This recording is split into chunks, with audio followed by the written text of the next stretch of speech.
Welcome to episode 8 of the Mission Vodcast podcast. Depends where you're going to be watching it. And, well, I've got to say, Andy, I'm a little bit tired today because I've had zero sleep. I've travelled through the night, but I've always got some time for you.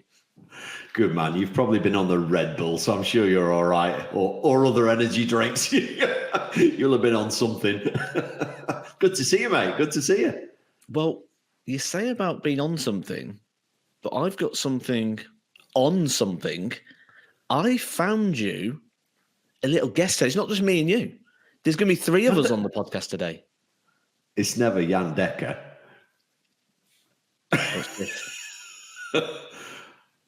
Here he is. It's not Jan Decker. It's Alan Soutar. How you doing, mate? All right, guys. How's it going? Yeah, I'm sorry I'm not Jan Decker and I don't have a coat on, but I'm down at Mission HQ today, so I thought I'd jump on and join you. Fantastic. Good to see you, mate. And loving the Mission background as well, as opposed to the 3 donkeys behind Matt. Or is it 3 donkeys on the screen today? I don't know. You got there before our viewers could. Yeah.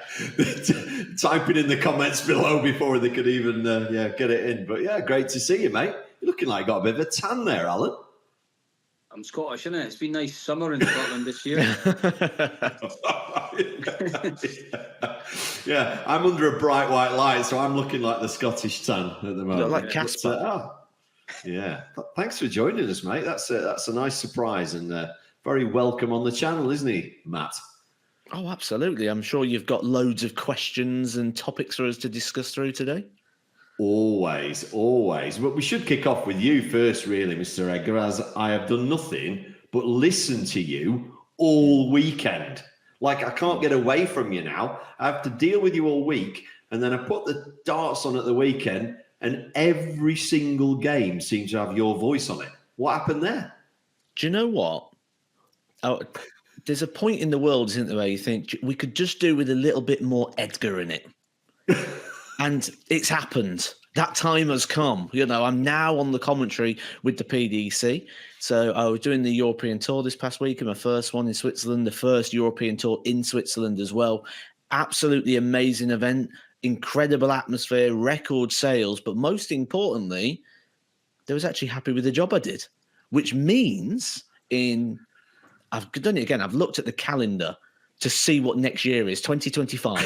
So in 2025, I'm going to be doing a lot more. So I knew I was going to be doing Women's Series. I knew I was going to be doing Pro Tour. I had an opportunity to move on to the European Tour.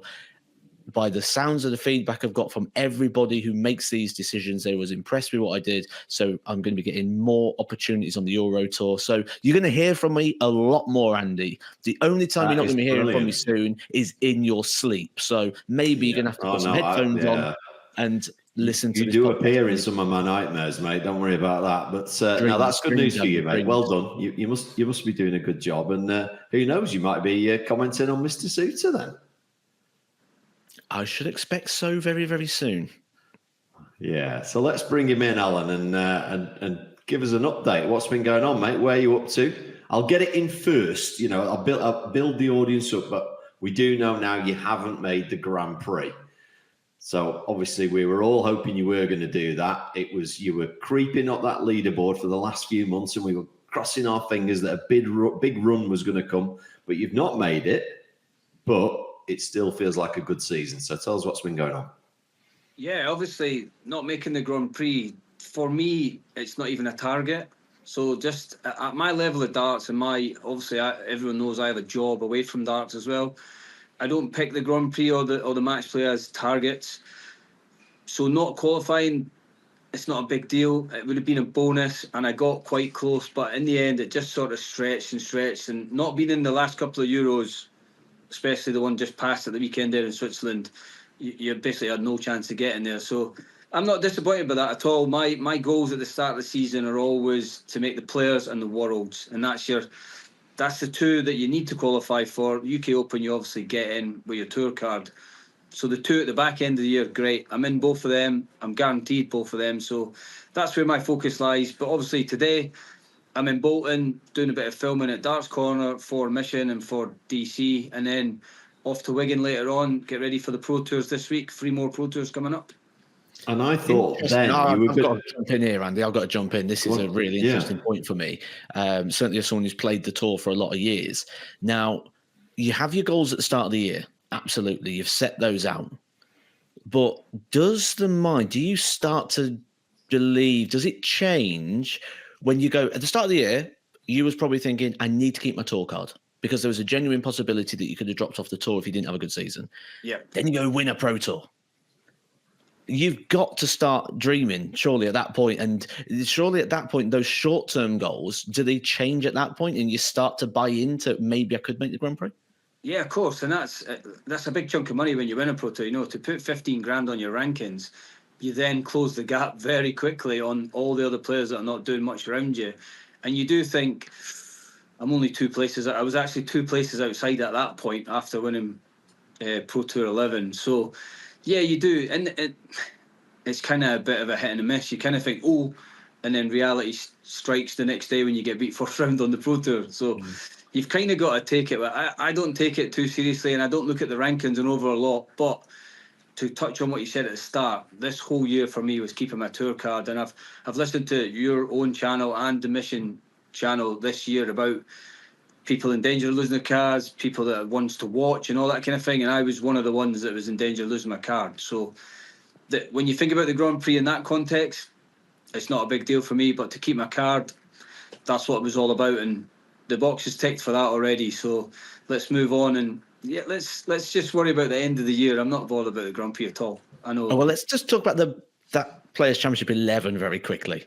Because here on this podcast, we don't ask the same questions. We want to know those little nuggets of information. Me and Andy talk nonsense all the time. So, Players' Championship 11, you've won the title.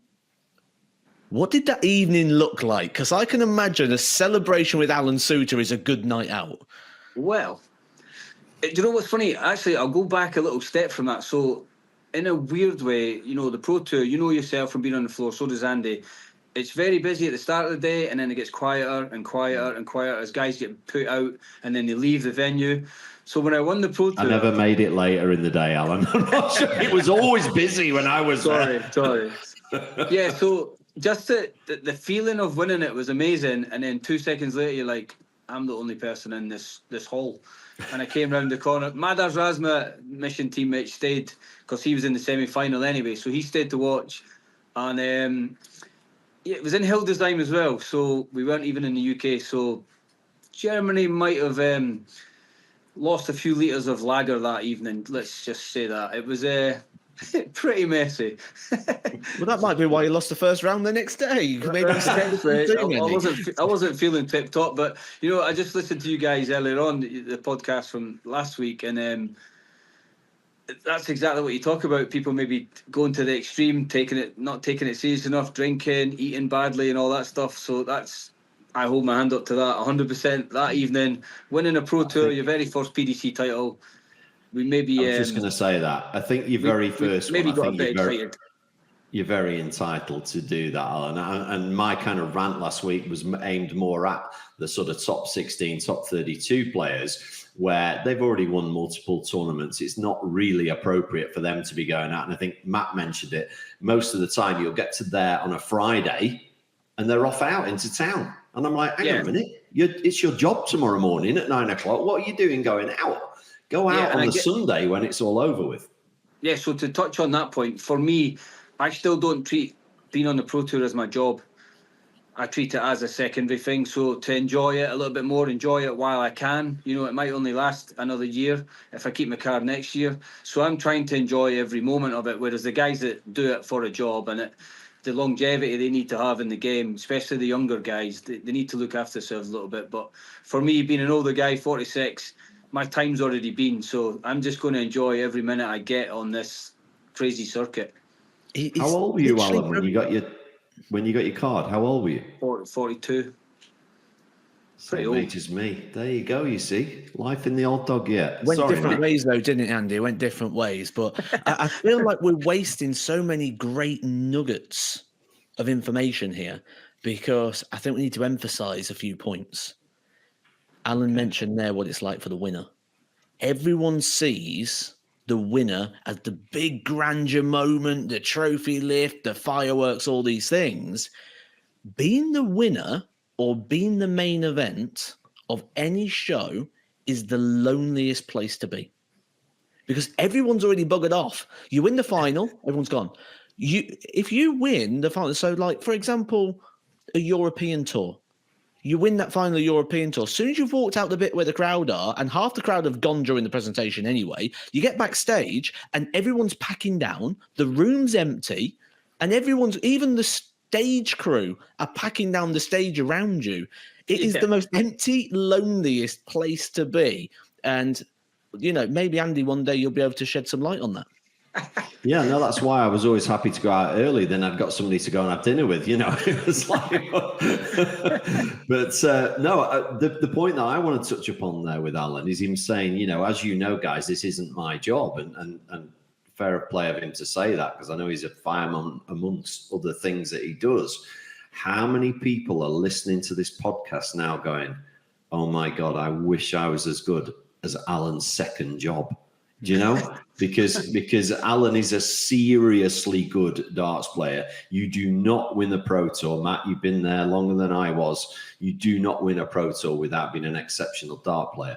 To be able to do that as his second job must be, well, he must be immensely proud. And obviously, I'm talking about you while you're with us, but you must be immensely proud that, wow, look what I can achieve here. And I don't even really do this full time. I've got to go back. I'm fighting fires tomorrow morning. And I know there's lots of times when you've driven down to DC or you've been at a Pro Tour, and the very next day you said to me, look, I won't be having a drink tomorrow because I'm driving home. I got a 6-hour drive back. That's pretty impressive, A, to be able to manage that time, but B, to be able to perform at that level when you don't have the time to practice like everybody else does every day. Yeah, I think everyone, when I first got my card and I done all right at Ali Pali the first year I was there, and I had the run to the last 16, that was all they talked about, going back and doing shifts at Christmas and all that thing. I've done it for 20 years and it's my job and I treat it like that. But the bit inside me that when I come down to play darts is I can switch off. I can switch off and see all the outside noise. I don't hear it. And I think that's a good place to be. I think a lot of the younger guys have got a lot of stuff going on in their lives as well. Social media takes a lot of people's time up and that, whereas I can just switch off. And when I go in the venue to play darts, I'm just there to play darts. My phone goes in my bag as well. I don't even go on my phone. So I totally switch off and just focus on darts. And I think I'm old enough, I've been around the block a few times. I've played darts for over 30 years. So it's not new. If you're good at darts, there's hundreds of players around the UK, especially. You guys both know this, in the pub leagues, in super leagues, in counties. There's fantastic players out there that have never went to Q school, never even tried to the BDO circuit, WDF circuit. So there's so many players akin to what I'm like that could do the same thing as me. I'm not superhuman or some sort of special talent, honestly. Alan, you're teeing me up for a great question here. Yeah. So when I was on the tour, when I went full time, I struggled mentally with it, because the moment I woke up in the morning, I was a dart player. I have to practice, I have to do these things, I have to do that. Where before I'd go to school, I'd teach and I'd work, I'd come home, then I'd practice in my free time. But I woke up, I was a dart player. I go to bed, I'm a dart player. When's my next tournament? It's in 5 days, it's in 4 days. You count it down until you go to the tournament. Where what you're saying is essentially that's kind of not a holiday, but it's a relief or a break where you're getting to do something that you enjoy in your spare time. Yeah. If you went full time, would you still be a top 64 player, challenging the top 32? Do you know what's it's a great question as well, because I'm 46, almost 47, and in 3 years' time I can retire from the fire service. And all the people in my area, all the people in Scotland and Angus where I live, say, I hope you've still got your card in 3 years' time, because imagine how good you could be if you practice, if you treated it as a job. Like what you just said there, Matt. If you treat it as a job, does it become different? And you've just alighted to that it does become different and you treat it differently.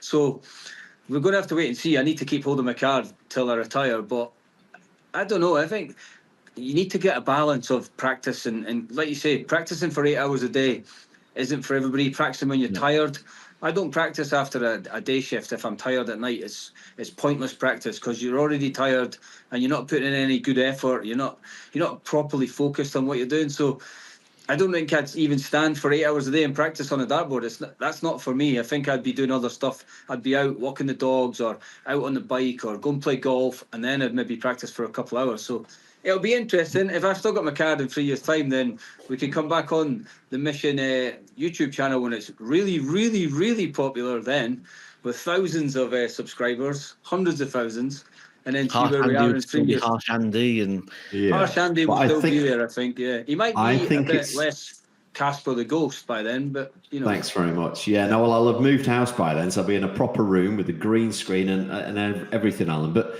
what I find very interesting about that is I think it's slightly different for you. So Matt, I think, was describing a situation that I've known lots of players in where the darts then becomes their living. Now, if you retire from the fire, you'll be on a pension. You've got your other things going on that you've always got. You'll still be doing your exhibitions. So you won't be waking up thinking, if I don't get through to round 3, I can't pay my bills this week. Now, that's a very different proposition. So if all of a sudden the pressure's off, you've not got to work as hard as you do now, you've got a little bit more time to practice, but you still retain the relaxed mode of, it does not matter if I don't win this first round. It's not going to change my life. I think we've seen in the past few years mature players coming through more than what we ever did.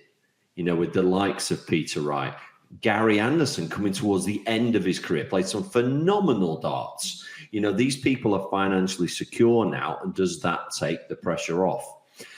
So that's an interesting one. But the one thing I wanted to ask you, Matt and I spoke about this the other week.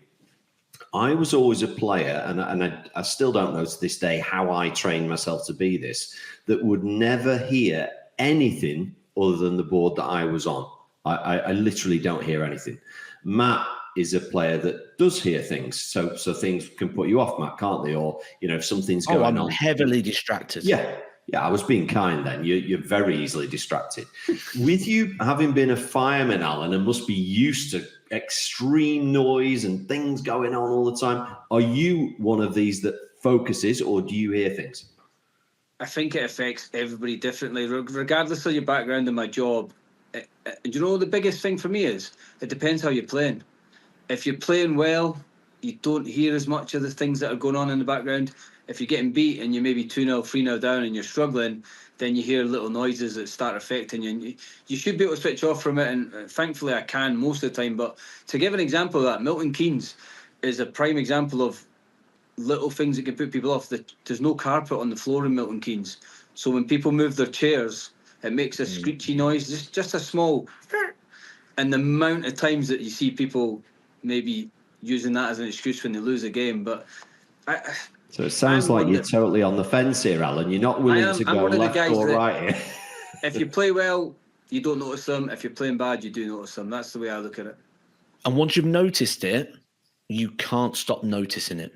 100%. Once you've heard that squeak, or like at the weekend, there was an issue with one of the markers marking the board a little bit slow. As soon as you've seen that, you will watch for it and you will look for it. Even if you're not actively doing it, when it happens, there it is again. There it is again. And you can't get it out of your mind. And I was watching that, Matt. I think were you commentating on that game? I was, yeah. Most of the games of the weekend. Yeah, and I was watching it and I was thinking, he's really not being that slow, because they started zooming in on him. And I thought, he's not being that slow. So just let me give my point first. I was like, just back off. Just take an extra 5 seconds before you throw. Stop letting it interfere with what you're doing. So that is TV magic or D magic in that situation. So on that situation, the marker was being a little bit slow. I will vouch for that. However, every time they put it on the camera shot, he'd scored a ton, and he's like, so we could never capture the moment. So it didn't matter, and we couldn't just keep going to that camera shot all the time. So we could never really land it. And every time we did it, you heard the producer go, "Oh, he's marked it normally that time." So we couldn't capture it. So people are at home going, "What's the problem? There's nothing wrong with that. That's absolutely fine." But he'd always score a ton or something really easy to take off at that point. Yeah. So it was one of them where I could see it because I'm literally sat at the side of the stage and I can watch it, and I'm watching it happen and go, yeah, I can see what he's on about here. I felt awful for the guy because all that's going to do is make it more pressurized, and he's going to get more and then he's going to be even slower, he's going to get it wrong, and you could see him like visibly stressed, and you're like, this isn't good for anybody right now, and you can't just sub him off. And then the camera's coming in, he's absolutely fine. So the viewer's like, what a drama this is. So yeah, it was a very fun situation to not be involved in. So let's talk about Switzerland, because there's a lot to talk about what's happened over the weekend. My first question, of course, is how many Toblerones did you eat? None. I didn't have time. Oh my goodness. So Literally, first day, none. Did you not even bring a big one back with you for the missus? Did you bring a massive one back for the missus? No, you only do that Brilliant. every airport. But I was in the airport like 4:00 in the morning, so it weren't any problem. But day one, first day I've ever done a European tour. I'm nervy because it's something new, and I've gone in. Right, so I was meant to go in with Dan Dawson. He got stuck in traffic.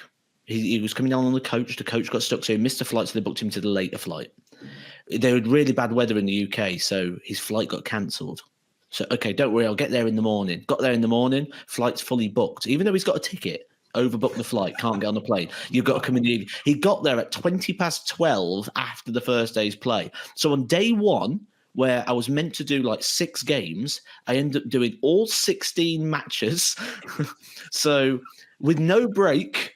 And I just think like the amount of prep that you need to do to fill in the viewer with that sort of information, especially when we've got 4 home nation qualifiers that people aren't familiar with. We've got qualifiers that people maybe aren't familiar with from the UK, from Nordic Baltic, from Eastern Europe. So I've ended up sitting up through the night doing this prep. So I did pretty much like a 20-hour day. And then the next day you get up and it's like, oh, now I've got to do afternoon, evening again.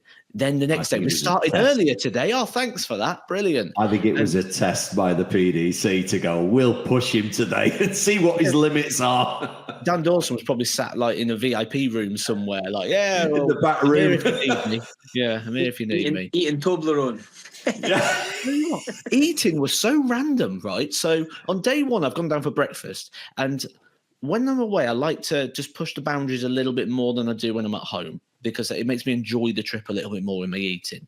So I've gone, I'm going to do the traditional English man abroad, and I'm going to try and make a full English out of the ingredients that are available. You know, when you get like the slice of ham and you go, right, that's bacon. That's bacon there. And then like, got some sausages, and then you get like a scoop of the potato. The random stuff they did. So day one, I pretty much put together a full English. Day two, they didn't put any of those ingredients out. They had chicken nuggets for breakfast. Yeah. Potatoes and fried onions. And next to that was sweets, cakes, chocolates. I'm like, what sort of breakfast is this? Like, it was They've been listening mad. to some of our pros going, we don't want any of that. That's to quote Peter Kay, none of that foreign muck. And a bowl of vegetables, like carrots and peas. Yeah, I bet they got left. Yeah, they didn't go down too well. Everyone was moaning about the chicken nuggets, but they all got put away. Let's start with our favourite topic of conversation recently, Vessel. Again, playing well. Oh. And I know what you're going to say, he blew it, but, and Alan will probably vouch for this, it's his first sort of few TV tournaments. They're not easy, Alan, are they? You've got to get used to that stage. Yeah, I think so. And like, Wessel has been impressing everybody all year, to be honest, not just recently. And I think one of the games I watched him when he went 180, 180, 81 in 2 darts. I think it was against Chris Dobie? It was 5-all at the time as well. Yeah, the last leg. Incredible. Do you know what? He's got a coolness and a calmness at that stage of a match, and that's what's seen him he produces 100 averages. Probably him and Cammy are the guys that produce 100 averages over and over and over, and he's even doing it on the development tour as well. He's a class player, absolutely brilliant. Yeah, so I think it's not as long a period of time as maybe some people think before he does something big, and he's going to have some major tournaments coming up, and over longer formats. You know, when he's not got, you know what it's like on the best of 11. Sometimes you get one chance to get over the line. You've got one chance, and if you don't take it, you know, in the longer formats, you've got more chances. I really think he could do something before the end of the year that kind of people, almost like Josh did, and people went, "Whoa, who's this guy? Wow, cracky, blimey!" I think he could really break in, because when you look at his ranking, he's like 70 something in the world, which is. You're not telling me there are 73 better players than Vessel in the world right now. No way. He would be newcomer of the year if it wasn't for a certain English kid. Yeah, he would 100% be newcomer of the year. Yeah. And then Josh, who we just spoke about, had a good run as well. Semis, Matt? Semis or quarters? Yes, semis. And destroyed Luke Humphries. 6-1, yeah, amazing. And then got destroyed himself by Martin. Yeah. Which was, which was. It's always hard to do that. I mean, we always look and think that winning one game and form was a continuous thing and it goes in an upwards graph. But actually, sometimes when you have that perfect performance, you play really, really well, it's so hard to do it again, because the second you start playing the game, you're always thinking like, what was I doing earlier that made it so good? Why am I not playing like that? Even if you are, it sometimes doesn't feel as good. And then you think you're not playing as well. It used to be the hardest thing to do. We spoke about that before, haven't we? The difference in maybe a pro tour, when you do get to the later stages, you're literally on game, back, non-stop, keep that form going. Whereas with the Euro, I don't know, between the two games, he probably had a couple of hours or something. So a lot of time, yeah. Yeah, it's hard to sort of bring yourself down and then get yourself back up again. It's not easy at all, as we know. And I have to talk about a good friend of yours, Mr. Sill. What on earth happened there? Talk me through it. I didn't see that coming. At all. It almost looked like it was going to be the most fairy tale style Euro. My first Euro tour on comms, Ryan Searle wins it. Almost, and I was literally, and it's so hard when you've got an association. This was a learning curve for me. When you've got an association for a player and you're calling it and it's match darts and you're standing in the commentary box with the mic in my hand. This is it, match darts for Ryan Searle. And then he misses them and you're like, we've got to go again. And it's like, it's okay, he's got more legs. So you call in them and it's like, he's back on match darts again.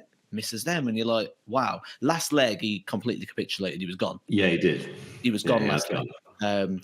He openly admitted that he just bottled it. And I'll give him credit for that. I heard the interview and I thought, fair play, because how many people say, this, that, and the other, and blah, blah, blah. And he just went, I bottled it. And I thought, good for saying that. Good for saying that, because you've admitted it to the world. You'll do something about it next time. You'll be in a different mindset next time, because you won't want to do that again. Don't ever hide behind it. If you do, look, we've all bottled it. God. In fact, it's my turn to mention Gary Anderson, because you do it every week. I play Gary Anderson in a pro tour. But did you beat him with a 170 finish, Andy? No, I had 4 darts at double 10 to beat him, and he was world champion at the time. And all that went through my head was, I'm going to beat the world champion. I'm going to beat the world. No, I'm not. I missed all 4. So, and I bottled it. I absolutely bottled it. Instead of just putting the double 10 in like you do, this takes over and you start thinking silly things. I don't know what was going through Ryan's mind. It probably was, I'm going to win a Euro Tour. I'm going to be a Euro Tour champion. This is my first TV tournament. All that sort of stuff going through his head. I can tell you what was going through his head, because we sat in the bar afterwards. Coke Zeros was having, and we were summarising it. And because we both had a flight at like 6 o'clock, so we had to go to the airport at 4, and we got back in at 12. So we're like, is the point in going to sleep, or should we just sit and have a chat and what have you? So we're sat having a chat about it. We just mention at this point that this podcast isn't sponsored by Coke Zero. We just mentioned that. It could be sponsored by Mission Zero, though. Carry on. So he was thinking about everything. The £18,000. That's a big jump in prize money for hitting one dart at the double, because that's what it was at that point. So £18,000 in prize money. The Grand Slam spot, because at the moment he's having to go into the qualifiers. And do you know the real big thing? Ryan Searle loves being at home. He hates traveling. If Ryan Searle left the house 3 times a year, it'd be fine with that. If he never had to leave the house in general, he'd be happy. He'd love just to stay within the compounds of his house and never leave. That is him. He's a homebody. And he thought, if I win this, I'm not going to Wigan for the Pro Tours this week.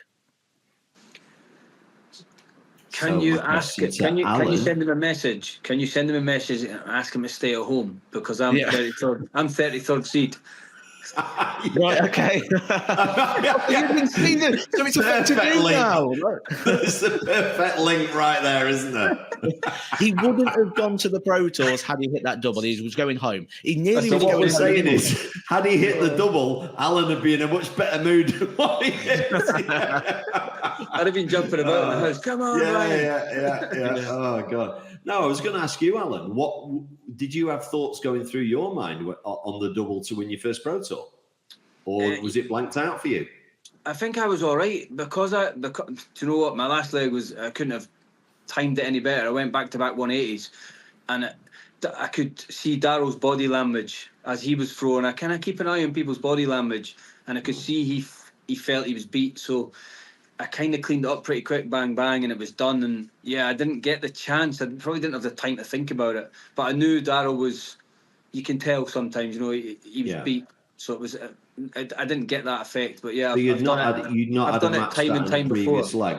You hadn't had a match start in a previous leg. No, that was yeah, he made it 7-all and then started off great in the last leg. But yeah, I've done it loads of times before where you bottle it. Of course, every dart player through their whole career, the progression of darts, everyone will have done it, and everyone talks about if I'd hit that double, if I'd hit, you know, that's what you talk about in the bar afterwards, like what Matt's just said. Yeah, it's one of those things, isn't it, that the dart player mentality is, if I'm first to the double, I'm going to win the leg. Well, that would make you 100% on your doubles, and no one's 100% on your doubles. So why do you think you're going to win the leg? But did you see Martin Schindler when he went for that double 16 to win the match? It was almost like he was trying not to laugh. Smile. I saw that. It's like, it was almost like, I can't believe this is happening to me right now. I've got at least 6 darts at a double when I thought he was chasing the whole way. But I tell you what, though, full credit to Martin Schindler, because Ryan Searle was battering him and he was just trying to hang on.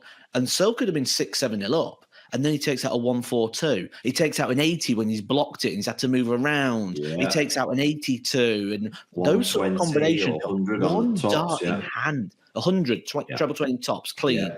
Yeah. One dart in hand sort of combinations where you expect, and he took a lot of them. And doesn't this just emphasize the never give up, because you never know what's going to happen? How many times do we see dart players and they start throwing darts away? Mm-hmm. And then the other guy misses. Oh, they're not on a finish now because they threw those darts away. I hate that. I really hate that. I used to fight for everything. I could be on 350, and I tell you what, I am still giving it everything, because you never know when that guy can't go over the line. Spoken from real experience as well there, Andy, from 350. Yeah, it was most legs, really. But I was always fighting, you know. Do you know what? There's going to be, Alan, there's going to be an Edgar Cornwall head-to-head coming, I can tell you. I'm going to put some practice in. I know where my money's going. A lakeside champion, that's where it's going. I hope the recording is reversed and that's you actually pointing at me. Do you know what I was just going to say about Martin Schindler? His celebrations after he won it were amazing. Oh. The way he was bouncing about the stage, it was. I was laughing watching him. It was brilliant. Really, really funny. I like it. See what it means to the guy. Yeah. What do you think that smile was, Matt? Do you think that was, wow, I've got 6 Couldn't darts. believe it. Where's this come from? He couldn't believe his luck, I think. Because the thing is, what you tend to do is when you're playing these games, you get so lost in the game, and then at little moments you become aware of it. And when his foot's touched the hockey and they've gone, you want 32, he's gone, this is match darts. And then he's looked at Searle's score, he's just thought, whoa, Merry Christmas. And that's the point he's probably first become. That's maybe the first point of that game. He believed he was going to win it. Because from dart one till that point, he was absolutely against it and just clinging in. But like you say, inspiring story of grit, really, isn't it, that one? It is. And a nice little link there about the Cornwall Edgar game that will be coming. I know people want to see that. They definitely want to see that. Maybe you should give me a start for how many years younger you are than me. But anyway, I've been asked to play Super League. And in the only for the reason that So a team that I used to play with, they're like boards or something, and know you're going to get what it is. Sorted. Do they need someone to run the raffle? I'm full of them, by the way. I've got loads. So only because I split up with my missus earlier this year, they know I'm single again. So they're putting their arm around me, going, "Come on, let's get you out of the house. Come and play Super League." And of course, in my wisdom, went, yeah, why not? And then thought about it afterwards. I went, what are you doing? You don't play anymore. You're going to have to put some practice in because they're going to expect you to win. And if you turn up and average 60, they're going to be like, well, it's going to be all over TikTok, isn't it? Arsh Andy averages 60 and loses 4-0. Which I was going to ask, Alan, do you still play any local leagues or Super League or anything? I don't suppose you've got time, have you? No, I don't at all. And you know, it's funny because I see quite a lot of boys playing Super League and some of them play counties and that, but I don't go to anything, don't even go to opens anymore. I just do my own practice. You know, I practice by myself pretty much all the time in my dart room and then go to events. So, yeah, I'm the opposite to a lot of guys like to go to opens and keep their hands in, but nah, not for me at all. I will echo Alan's sentiment there. Me, Kevin Painter was the same as well. Someone I practiced with. A lot of people I sort of associated with was exactly the same. Now, the thought pattern behind that, Super League, for example, in Warwickshire where I live, it's an 8-man event. Now, if I'm going to go out for the evening to play darts and it's an 8-man event, I'm going to play my game for about 10 minutes and then I'm going to sit down and watch everybody else play. I need to be throwing darts, not watching other people throw darts. So for me, it's more beneficial to stay at home and have 2 hours practice on my own or meet up with somebody and go and have a focused practice rather than sitting watching other people play, which is ultimately what you do. And the better you play, the less time you're throwing darts. Yes, that's a really good point, Matt. And one that when I was, as you know, I only did pro for a year, but when I was doing that and people would say, oh, will you do this? Will you do that? I was like, exactly that reason. I gave up county because it was 4 legs of darts, you know, on a all day on a Sunday. And I was like, I could be going, even if I go to an open, I might play 5-6 games, or if there's a round robin on somewhere, or I can go and practice for 3 hours. That is a far better use of my time. So I don't understand professional players still playing in them. The only reason I'm going to do it is for social. It's just to meet a few mates and have a good day out. But I don't need to play darts for a living anymore. So I don't understand. I was talking to somebody the other day that was telling me, is it Simon Whitlock or somebody still plays in a pub team? I was Simon Whitlock plays darts every night of the week. Yeah. Quite a few guys do. I think it's the social side, but it's also they've done it for so long. You know, they might have played for that pub team for 20 years, and the guys that have played Super League and counties have played for a long time. So you maybe that's maybe your friend base. You know, so I get why they do it, but for me, it's a massive no. Yeah, no, fair enough. Which leads me on to Connor, who I noticed at headquarters today. Connor's who's been playing exceptional, as we know. I believe he's an every day of the week player, isn't he, Matt? You know him better than me. Connor Scott. Yes. 9 till 5 practice every day. Yeah, incredible. Every day. Treats reaping the rewards. Yeah. Can I just problem is when he was filming with me today and he didn't win, so Spoiler for the viewers. Spoiler. Spoiler, yeah. But yeah, maybe when Alan's retired and somebody and his missy says, right, Alan, you're not in the fire now. You best get in the darts room 9 to 5 like Connor. You might take up something else. I don't think I could do 9 to 5 practice. I couldn't do it like that. I wouldn't. Connor loves practicing, and even in here today, he's been chucking at the board non-stop while he was here. But people are different. I can do talking about this. We've been talking about this, Alan, for the last few weeks, and it's good. Before we finish talking about the Swiss, we've got to talk about Luke Woodhouse. Yeah, what we've been saying the last few weeks about players getting injured, and yet another one. We've had Nathan. We've had Pietreczko. We've had who else was injured the other week? Maybe it's like literally every week somebody's injured now. You know, there's quite a few in the background that probably you don't know about. But it's there's a lot of darts now, isn't there? And dare I say, I'm going to be blunt with this. I'm going to be so blunt with it. Idiots. Idiots. Why, when you've walked off stage forfeiting a game, do you then go play 3 matches in the same week? And I've had a chat with Ricardo Pietreczko. We spent a good hour together on Saturday night. And I was talking to him, and he's like, yeah, it's fine. I've had 2 days of rest. I'm going to be good for the rest of the year now. I'm like, what? Go to the doctor. No, I'll be fine.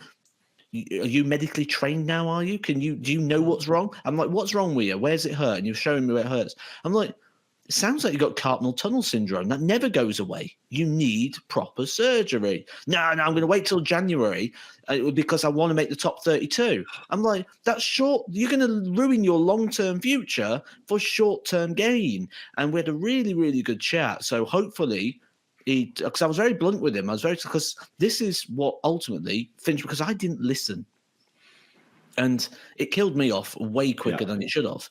And it's because I didn't listen. So hopefully I can be a case study and example so other people don't make the same mistakes. And you ever been injured, Alan? Have to sit doing bloody podcasts with Andy Cornwall on a Monday afternoon. It's about time you had a rant. Here it comes right now. To be honest, I was in Budapest as well, and we got the flight back, and I was on the same train as Pietreczko to Leicester, and he had a massive bandage, a big green bandage on his arm. And I said to my manager Paul, I was like, I hope I draw him tomorrow.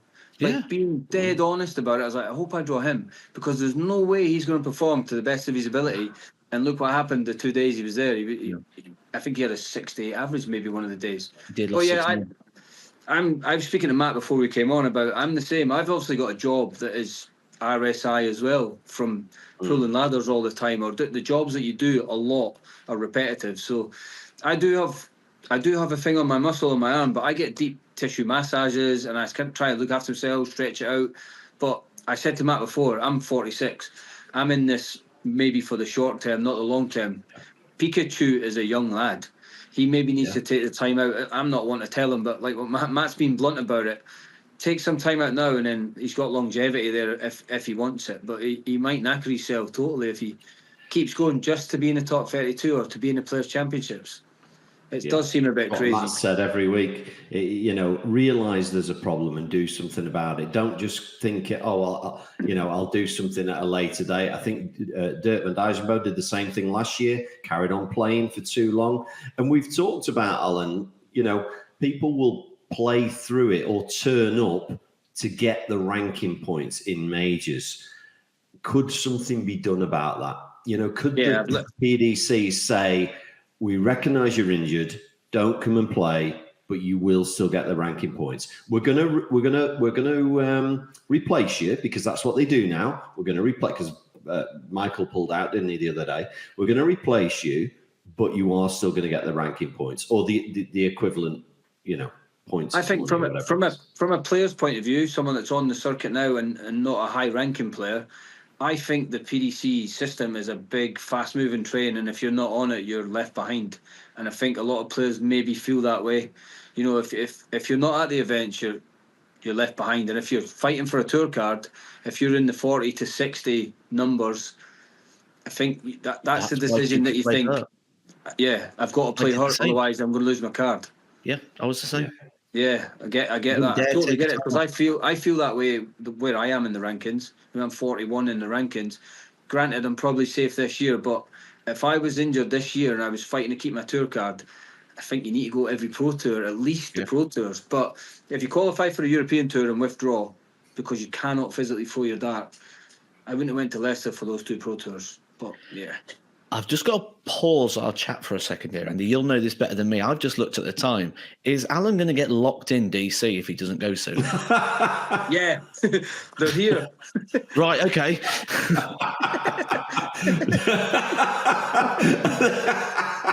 That would be not made the Pro Tour. He's locked in a warehouse. That would make a great video. So let's just keep him on.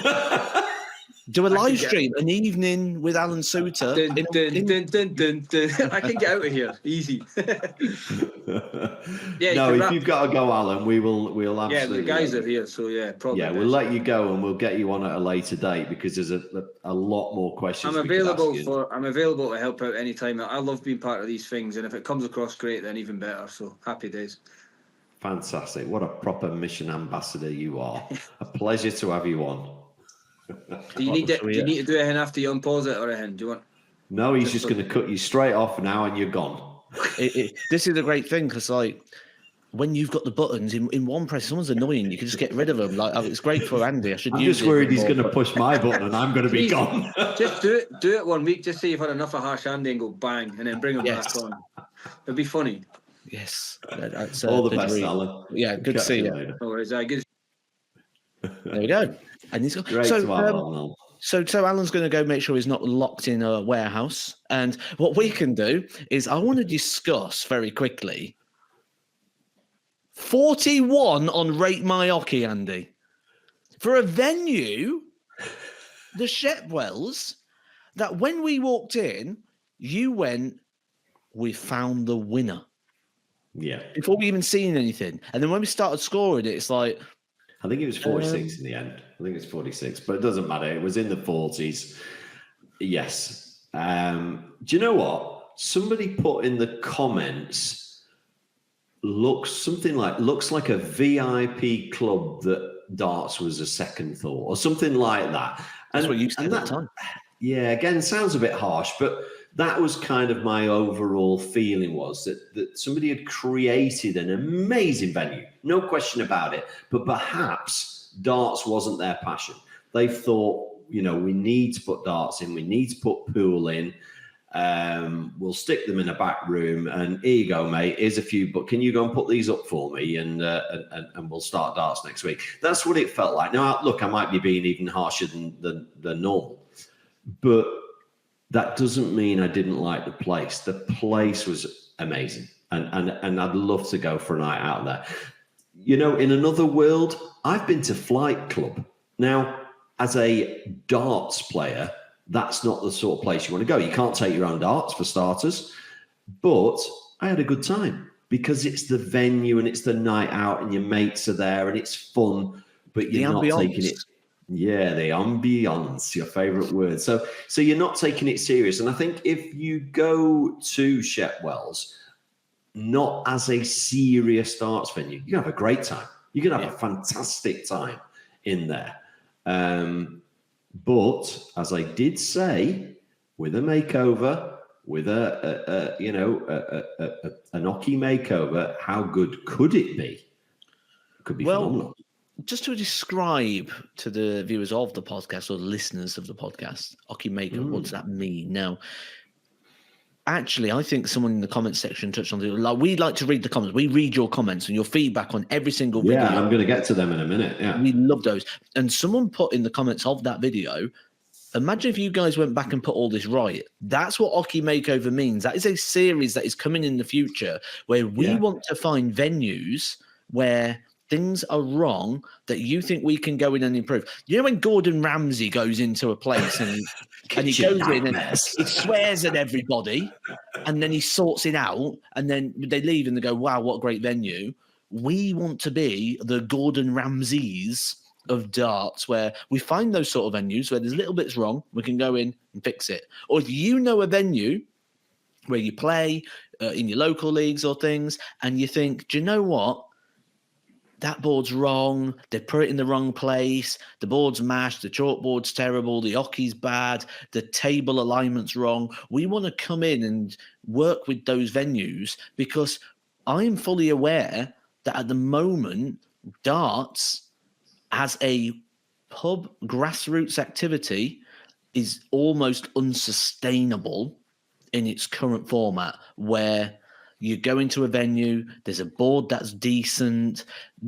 Boards and equipment is going up in price all the time, but darts doesn't make income to the venue. So naturally, it leaves for a pool table, or we'll get a couple of extra tables in there because Auntie Deirdre is going to come down with the kids this weekend. They're all going to have burger and chips. So that's the issue we're facing. So we want to support those venues to provide good facilities that we can all enjoy within the sport. You're absolutely right. And I think we've touched on before, we've all been to a venue where there's one board and it's over a fireplace. And it was the only place they could put it. There's not a lot you can do. There's nothing you could do. There's only one board. There's only one place they can put it. But certainly if we go to, if anybody knows of anywhere where there's 3, 4, 5 boards, they're all been put in the wrong place. The hockeys aren't right. They've not been measured right. It needs some TLC. The boards are all bulging. The surround looks like a tyre from the 1960s. Veining of the chalkboard. Veining.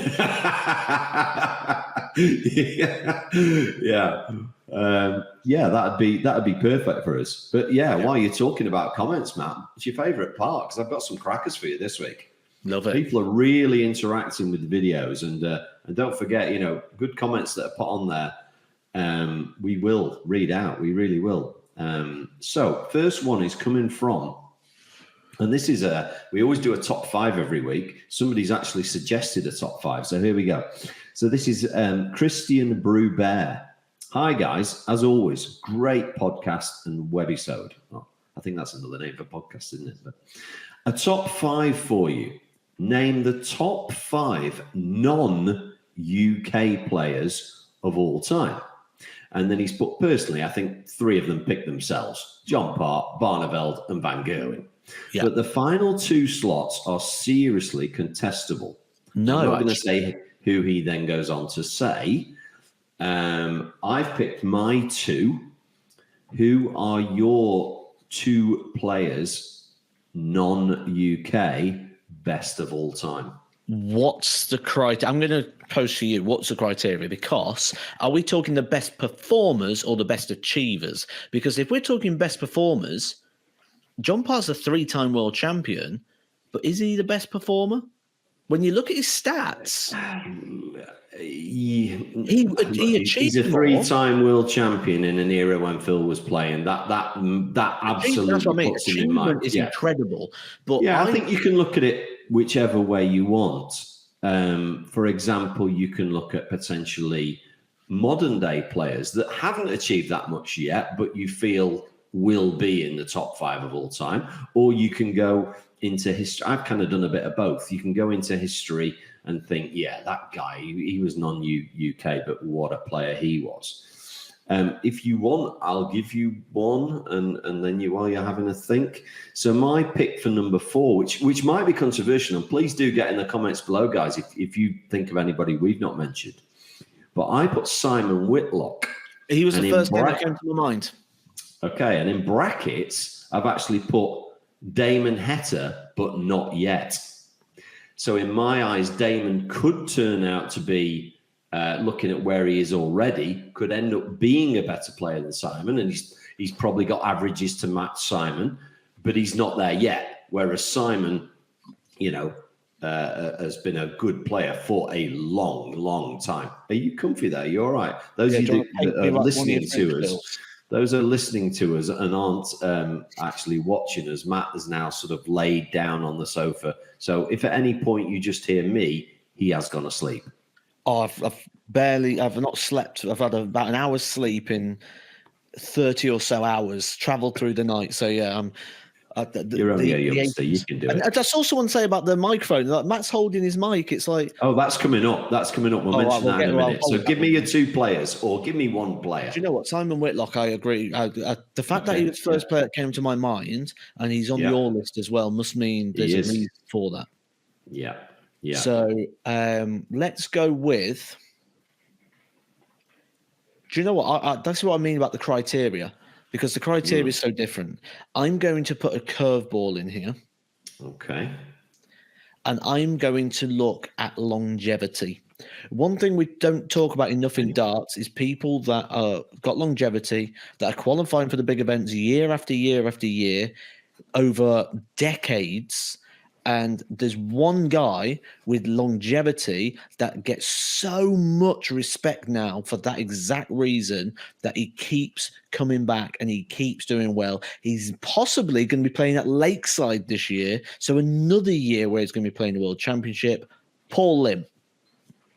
Which was, funnily enough, I've actually got 4 other players and I couldn't pick between the 4. And Paul Lim was one of them. You know, I'm a big Paul Lim fan as well.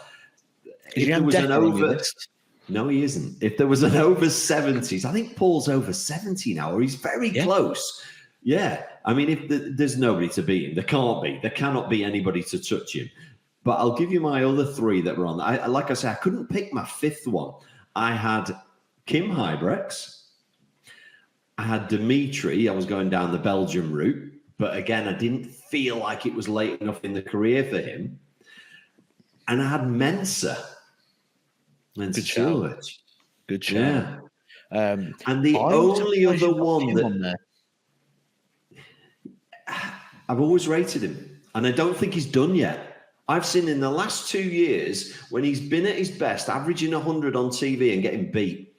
And I've thought, God, he's just got a bad draw there. He's just, you know, I think when he was at his top, he was pretty consistent.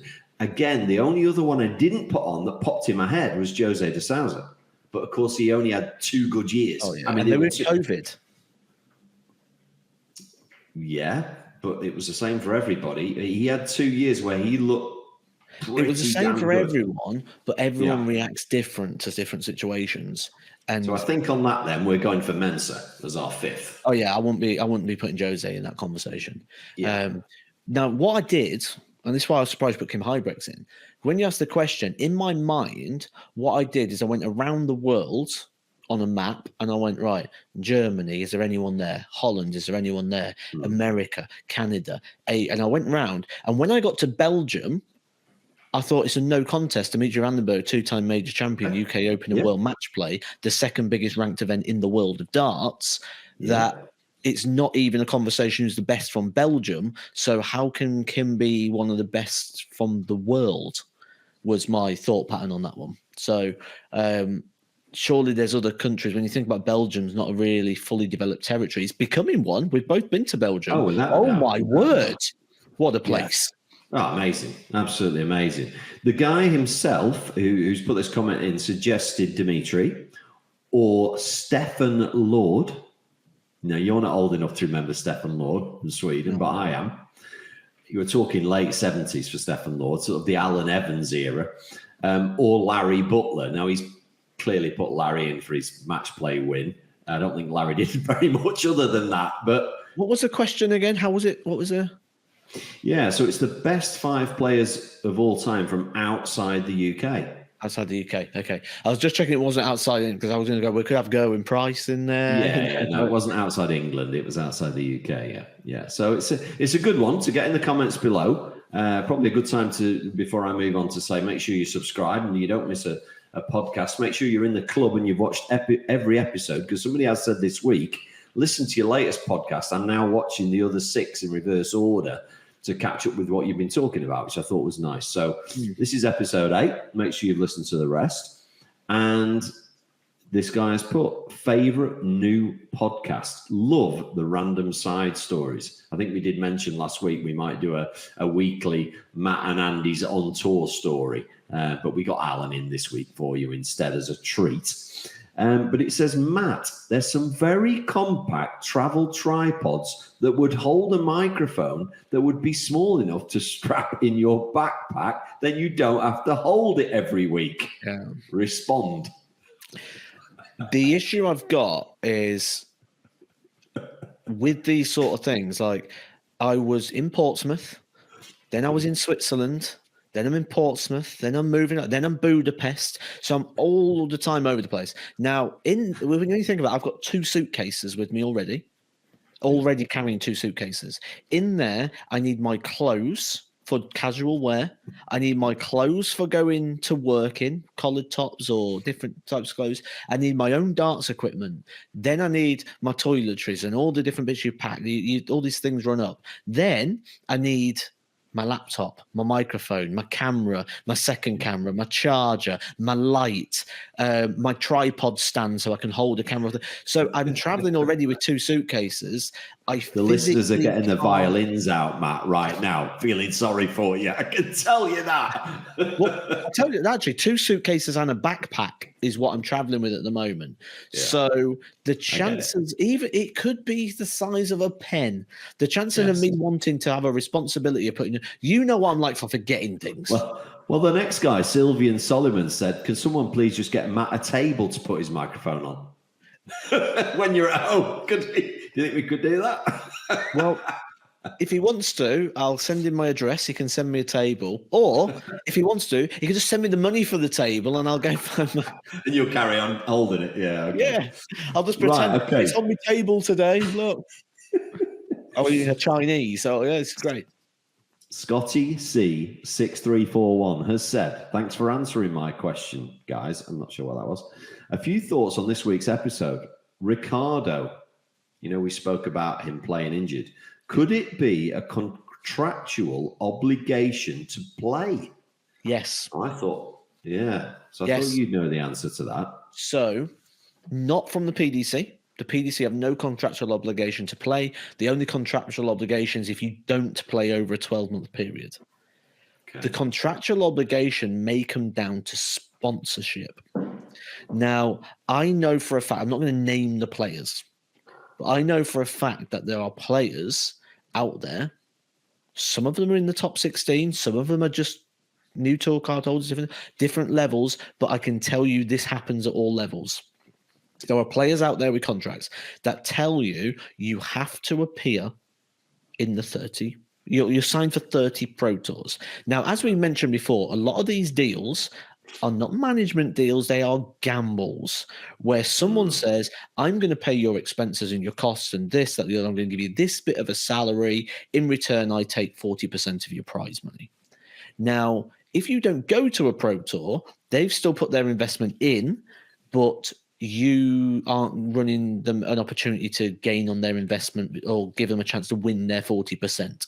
So a lot of them have penalties in them that if you do not attend the Pro Tour, you are fined X amount of money. Wow. Or you have to pay back the costs with interest. So I've seen up to £500 a day that people have to pay if they do not attend a Pro Tour. I'm sure there's even bigger implications. Now, I'm sure if they sat down in a chat and he goes, look, I'm not going to win anyway. I'm hurt. It's not going to happen. Yeah, I could make myself worse. Yeah. There might be a bit of leeway where they don't, but it is on paper in certain people's contracts where if they do not attend events, they have to pay a penalty. Okay. Now, a little bit of love for Harsh Andy here. Jim Newlands has said, less than 15 minutes into the podcast, it has been excellent listening to Andy's rant about lazy managers. That's bang on. Well, there you go. My little rant last week about lazy managers has been appreciated. Moving on. And you feel better after you've patted yourself on the back now, do you? I do, yeah. Well, there's a lot of love for Mr. Edgar, so I thought I'll search hard this week and find a lot of love for Andy. And there was a little bit. So there you go. It's that. Somebody like the rant about lazy managers. We will talk more about that because that's a big topic. A guy here, Paul Paul Chin 5981. Now he's talking about an old video that we did on the dartboard with the smaller trebles and doubles. You'll remember that because Daryl hit a 180. Really good video, by the way. Go and check that out, guys. Paul's said, I used one of these for a couple of years off and on. It didn't help me at all. It just made me mad and more frustrated over time because you are missing finishes, missing scores when you need them to know what standard you're playing at. This makes you fade away from darts. It did me anyway. I hope this helps some people. As for anyone thinking it makes the regular size look bigger in any way, it's just mind games. Okay. So this is relating, those that haven't seen the video, this is relating to a video with smaller trebles and smaller doubles that you can buy. There's so much to take from that. The first thing I'll say is the guy, without knowing what he's doing and just listening to that comment, never practiced correctly. Okay. And the reason I can say that is because when he's saying it affected me, I just got frustrated with it, things like that. That, and it's even in the wording of it, is a training aid. Training. There is a difference between training and practice. And when you train, you shouldn't be looking at a continuum of a leg of 501. Am I averaging? What am I doing? What am I performing like? Am I hitting as many treble 20s? Am I not? All those sort of things. That's practice. If you're using a training aid for practice, that's where the problem lies. And this is what I'm telling people before. When people talk about coaches, there's a reason qualifications exist. There's a reason you can't just watch them and go, I know how to do that, like everyone can be the England manager. There are other things going on, ways in which we understand information as humans, ways in which we develop, ways in which we progress, ways in which we retain progression, all very, very important things.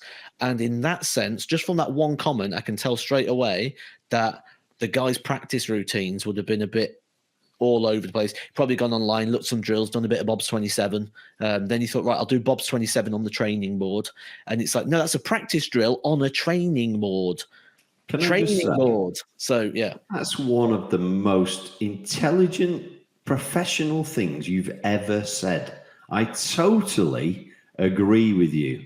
And I hadn't thought of it that way myself. It's a training aid. So like, as you know, I play golf. You strap something to your arm. It shows you how to swing a golf club. You don't then go out on a golf course playing with it still on. It's a training aid. And you've just nailed it by saying that board is a training aid. It's not for practice, which is something completely different. You've really impressed me there, Matt. I could rant about coaching all day because until I took darts professionally and moved into YouTube and different things like that and commentary now, I was very, very passionate about my coaching. And even when I was doing degrees and diplomas, in the evenings, I'd be doing side courses. I wanted to be the best coach I could possibly be because what I wanted to do is I wanted to command a high fee for low hours because I wanted it to supplement my darts. And that's what I was able to do. I was able to charge. I used to teach teachers. Yeah, and that's what it should be, Matt. That's what it should be. It shouldn't be £10 for an hour to go and have a darts lesson, because if that's what it is, then that person isn't a professional coach. You get what you pay for. Of course you do. Of course you do. It's the same in all sports. Now, the next couple are statements, but I think they're well worth a readout. So, don't forget, guys, if you want to get a shout out on the podcast, they come from the comments you make on our videos. So make sure you're subscribed. Tambo81 is talking about the video where you said you walk up to the board, and if your nose fits in the treble 3, you know it's the right height. Yeah. He's saying your nose measurements will change depending on what shoes you're wearing. Yeah. I mean, I'm not That was quite good. The main thing is I'm not going to go and debate with the organisers that something's off because my nose hits a certain point of the sisal. It's just a rough guide because the thing is, on the eye, sometimes things look a little bit off depending how tall the roof is. If the roof is really high, the board looks short. If the roof's really low, the board can look high. Perception. You did put which a is laughing throw emoji, perception. so. Well, throw perception's a topic on Rate My Hockey for that reason, because depending on where the board is positioned on the wall can depend how it feels. The surroundings of it. Let's say the door next to it's a big, wide open door with a big arch. Then all of a sudden the board feels smaller because at home my board's next to the door and the door's so on the eye. So all it is basically is a very rough guide. I don't go right. My nose comes a fraction over the bottom wire of the treble three. I just know it should be somewhere in the treble three. Yeah, and it gives me a rough guide. Yeah, he did put a laughing emoji, so it's okay. Yeah. James M7721 has made quite a harsh statement, and he could be called Harsh James because he put a laughing emoji at the very end. He has. It's okay. That's okay. Yeah, it is, but he starts off by being harsh, and I think he is relating to one of our mission shorts, which if you haven't seen those, you can certainly spend a few minutes watching them. They're good fun. But this is about the guy who doesn't ever want to mark. So you'll remember doing that one. And he's put, James M has said, if you can't mark the board, you can't play. That was the first rule my dad taught me. Okay. And I think we old school, that was it. If you can't mark the next game and you get beat, then you shouldn't be playing. Now, look, that is a bit harsh. That is a bit harsh. But then afterwards, he's put, it's too easy with the apps and electronic scoreboards these days. Now, this could go back to your teaching, Matt, because I'm pretty sure they use darts in Holland to teach the school kids maths. They certainly used to. Okay, well, that is changing in things. There's companies now that are using dartboards as maths and training aids and things. I'll get to that in a second because I know that industry. Yeah. First of all, I'm not going to name players, but for example, I know of a Scottish two-time back-to-back PDC world champion who can't mark. Really? Yeah. I didn't know that. Yeah. And he's not actually the worst counter either. We're not going to name them, but there's quite a few that we know. Terrible counters, one from Wales is an awful counter. But I wasn't aware that he wasn't a good counter. That's interesting. Yeah. What was the other bit I was going to pick? Maths. So there's companies now that are doing this in the UK. I think it's great. But as someone who understands the national curriculum, teaching, coaching, all that within the school setting, I don't think that the dartboard is suitable as a training or a learning aid for every single person in a 30-student class, like your number cubes are and your bricks and all those learning aids that have been used for years. Dartboard is great.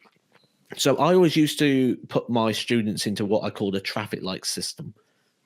Green, amber, red. My greens, they're the people that get it. So them, I need to give those an extra challenge. I wouldn't use a dartboard with them. They get it. Yeah. I've got my ambers. They are people that are close to being on task, that with a different approach by saying, have you looked at it this way? That level of understanding could possibly get them into my green. Now, I would possibly use it with them. Then I've got my reds that just do not get it.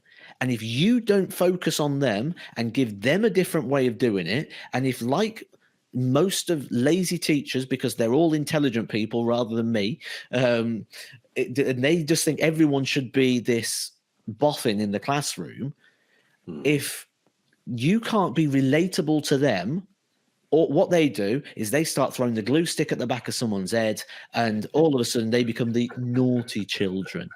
Yes. So they, for me, are the people that you go, have you tried it in a game setting? You don't like sitting in the classroom. I hated it. I don't like sitting in the classroom. I don't like the way I'm learning. It's not relatable to me. Let's make it relatable. These people that are in red in maths are probably green in PE. So why can't we use the sport that is number specific to help that age and that but the problem is these organizations that are getting involved in it don't understand their target audience is them, and they're trying to do everybody. Good point. And leads me on to actually something that does get asked in coaching quite a lot, and that is people saying, "Oh, I'm really not good at my checkouts. My maths is terrible. I this, that, and the other." And then they say, "Do you actually work it out after every dart, or do you just instinctively know what you're going for next?" Now, I always think, I think this is a good topic, because I sort of instinctively know, well, I do instinctively know what I'm going for next. If it's 1, 2, 2, I know what my first dart is. I know wherever that goes, what my second dart is, etc. However, I've noticed with the Dutch players, and again, I've just said they teach it in school, I've noticed that they've still got that level of instinct, but if they hit completely the wrong score, they still know straight away what to go for next.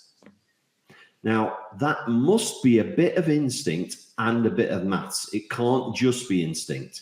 Because if you know that 1, 2, 2 is 18, treble 18, bull, so you know that it's 4 18s and bull, but then you hit it's a bad example because it's the other side of the board, but you hit a 13 after the first treble. So after the first treble, you know there's 68 left. You instantly hit a 13, which, we can work out that's 55 left. They will be hitting the single 15 to leave tops before you and I have had time to work it out. That can't be instinct. That has to be instant mathematics. So I'd like to hear your take. Repetition, I'd put it down to all the time.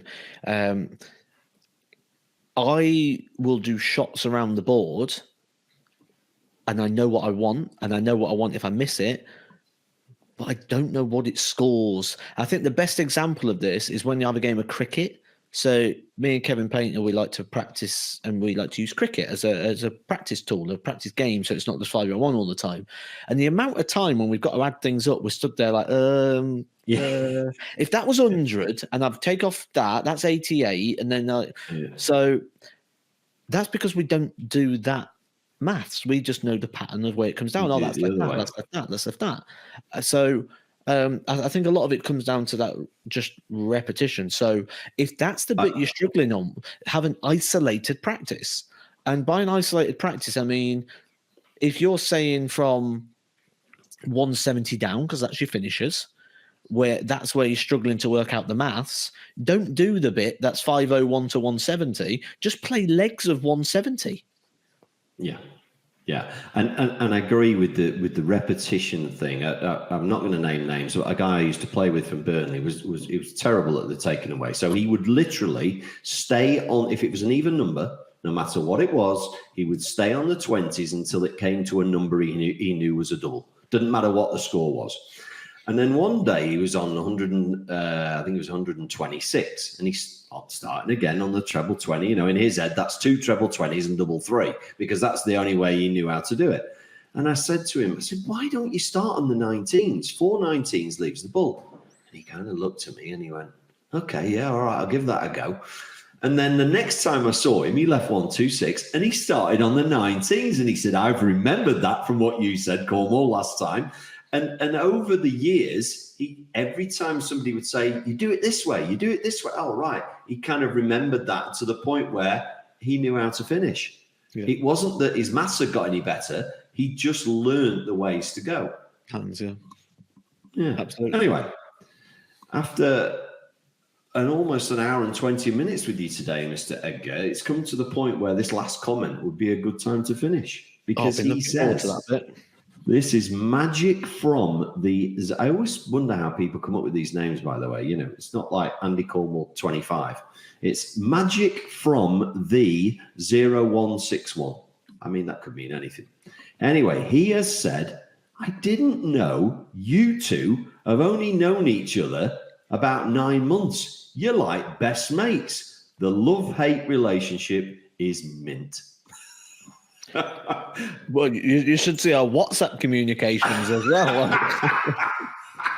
I think if we put those on screen, we might get banned from YouTube. I think especially the ones we send at midnight.